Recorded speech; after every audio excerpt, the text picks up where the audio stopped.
My name is John Terry. Officially, my title is Manager of Construction Code Enforcement for the Division of Codes and Standards with the Department of Community Affairs here in the state of New Jersey. I ended up applying for a job through a friend of the Department of Community Affairs and started in 1986 and have been here ever since. Interestingly enough, I got involved in code development. I was kind of thrown into it. I started working in the Code Assistance Unit, and that included testifying at the model code change hearings.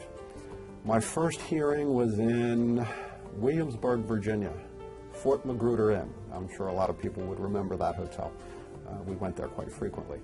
And I had several accessibility code changes.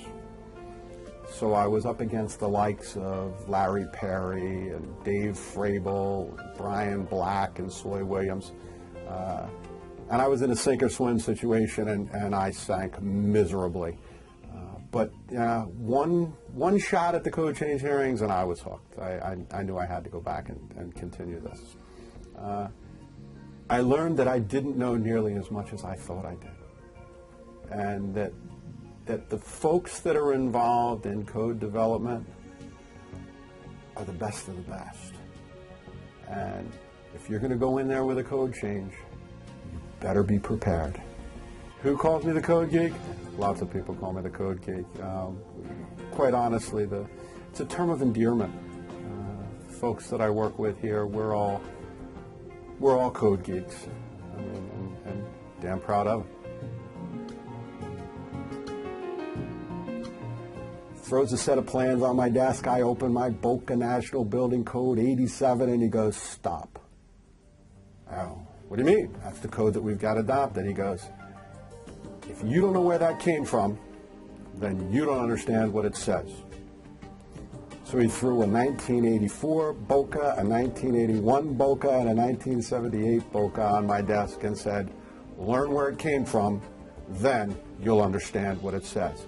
And I will tell you, rules I live by. If you look around this office, you will find that 78 Boca National Building Code that Art Michio threw on my desk right behind you. I live by that rule of if you don't know where it came from, then you really have a hard time interpreting it.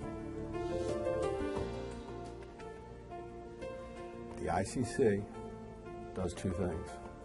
They develop the best codes in the world, and they support the members. The biggest benefit that I get from my membership and my involvement in the ICC is the ability to pick up the phone and call staff and talk about the interpretation of a difficult code section. Quite frequently, I pick up the phone and I interrupt Bill Rare during his lunch, which I kind of enjoy, but I'll interrupt Bill Rare during his lunch, and we'll have a discussion about a provision that's in the International Fire Code or a fire provision in the IBC. And being able to have that technical debate with folks that are just incredibly competent and just very, very good at what they do, it makes my membership worth all the money in the world. So just the network that I've been able to create because of my dealings with the council is just, it makes my job that much easier. Advice for aspiring young code geeks. I have a bit of advice. The first piece of advice would be get involved. Volunteer for absolutely everything that you think you can handle. You can never lose sight of why we do what we do. And don't be discouraged. Receiving an award like this, for me, is incredibly humbling because it's acknowledgement from the folks that I admire the most. The ICC members and my colleagues are, as I said, they're the best of the best.